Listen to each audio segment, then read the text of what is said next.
Gothic, Jane Eyre, retelling, inspired by Ethiopian setting.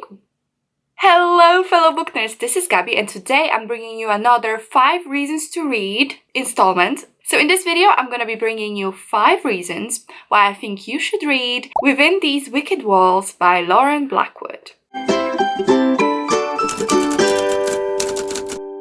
So if you don't know, this is a series I do if I find a book I really like and I think it has a lot of unique, interesting elements. I'm going to tell you 5 things that will tell you whether this book is for you or not. These are 5 unique, prevalent things in the book. So if you enjoy these books, you should probably pick up the book. So Within These Wicked Walls is an Ethiopian-inspired retelling of Jane Eyre. And we follow a young woman who is a type of priestess.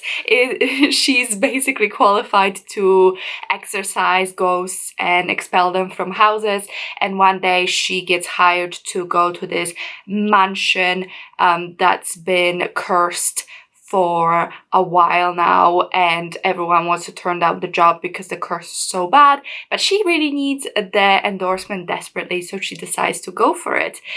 I don't want to tell you anymore because we're gonna get into specific reasons why I thought it was awesome and why you might think it was awesome as well. And the reason number 1 is super unique setting. I had so many questions reading the book. I was like, what time period is this supposed to be? Is this a fantasy or historical fiction? Like, where are we? What's happening?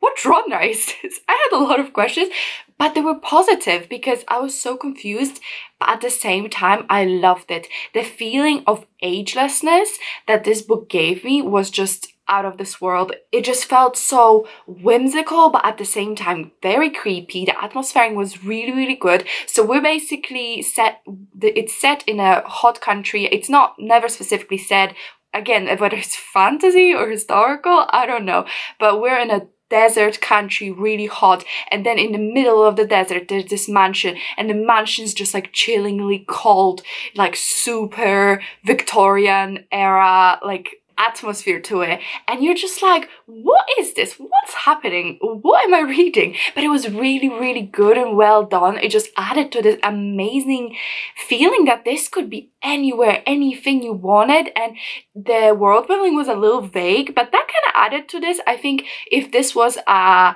sprawling fantasy series, you know, I would be annoyed if this was book 1 because I wouldn't understand the world, but this is not what it is. It's a standalone book that has its own story to tell, and the magical or the world of it was not really the main point of the story, but at the same time, like what it needed to define, what it needed to kind of, you know, bring you in, it did well. So I was really impressed and I really loved this. The setting of it, I just felt like it was so creepy and whimsical, and I was just so confused, but lapping it up, just loving it. Reason number 2 that you should read Within These Wicked Walls is the relationship. That's how I wrote that down. Andromeda is the main character. She is a Deptera. So a Deptera is a type of like priest person that can, you know, expel bad spirits and lift the curse that's been put on this household, and that's like a profession. You get paid to do it, you get hired, all that kind of thing.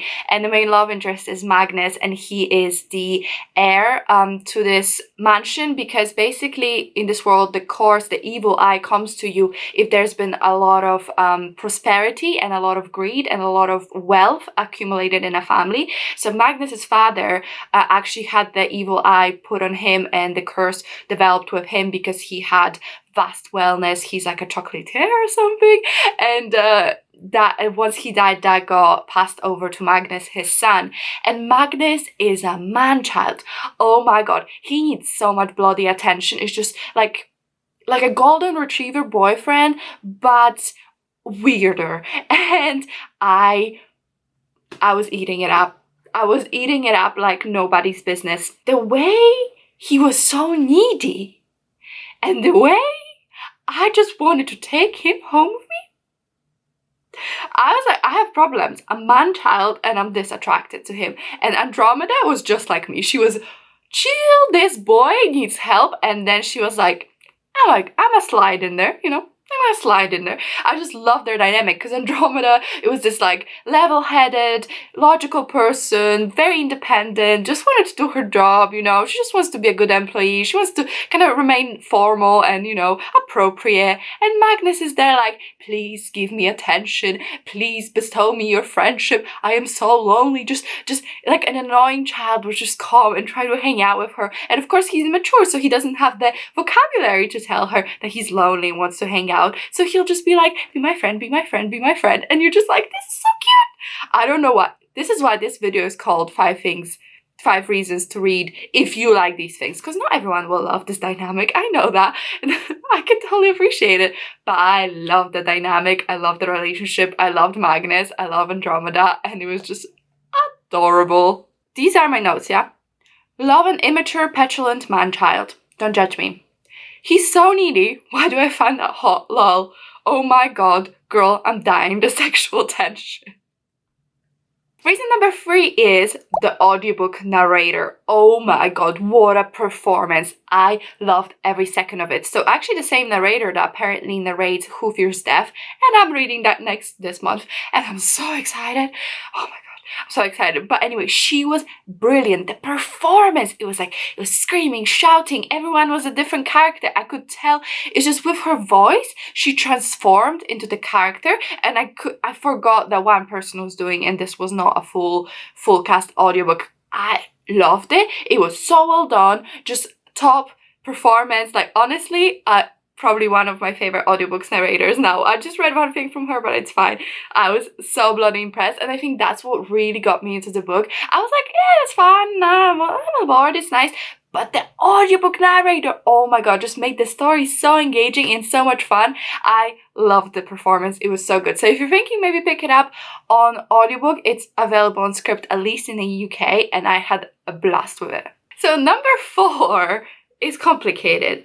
It's you're not bothered about slow burn, but also love pining. Let me explain. So I first wrote you're not bothered about slow burn because these people, very quick. They were like, I love you. I want to be with you. So quick. It was a bit like, you're lucky I really like you as a couple because I would not have been on board this quickly. But then they're like, no, we can't be together. All these obstacles. Oh, so there's so much pining as well. So the book is not like them getting it on in chapter 5 or whatever. The book is them finding this initial attraction, falling for each other real quick, and then being like, no, we shouldn't be together, and pining after each other for the remainder of the book. Feels very Victorian to me, feels very Jane Eyre. I've never read Jane Eyre, so maybe that's why it feels like Jane Eyre to me. But it does feel like that gothic fiction, pining, like desires that are not right, whatever. So I don't know, if you like that, there you go. If you're bothered about, like, you really like slow burn and you need the emotions to take a second, probably not a book for you, because it did actually take a second, but like a second, you know. But I was so on board with the relationship, it didn't bother me. And reason number 5, last reason that you should read Within These Wicked Walls, is you like fast-paced stories. So the book is very short. It's maybe only around 360 pages or something like that. Actually, I could actually just check and tell you. I don't know what I'm guessing. 336. So the book is pretty short. It's a standalone, it's self-contained, and it was real quick. It was like that. We're going, doing this, let's do this.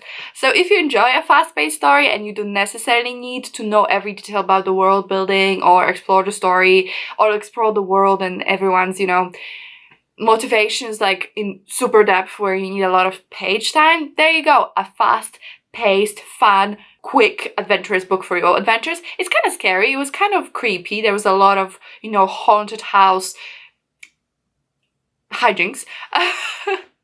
But I wish it was a little bit longer. I think it could have done with a bit more pages to discover the book a little bit better. But overall, with the short amount of time, it did a really good job establishing the world, establishing the characters. The character relationships were really, really good as well. I think it just had such a powerful, like, forgiveness arc. I don't know how to explain it, but it was really well done, so I really enjoyed it. Well, those are all my reasons that you should read Within These Wicked Walls. I enjoyed the book immensely. I gave it 4 stars. I think it was just such a fun, weird, creepy, unique book that I don't think I've read anything like it quite in a while, and I can't really pinpoint what I would compare it to. So if you want something unique, really fun and kind of scary but with a message, check out Within These Wicked Walls. It's an awesome book that I would highly recommend. That's it from the video. Thank you so much for watching. If you enjoyed it, let me know. Let me know if you read the book and what did you think. If you want to read it because of me, please let me know.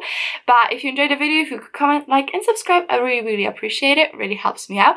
But that's it from me, and I'll see you in my next one. Bye!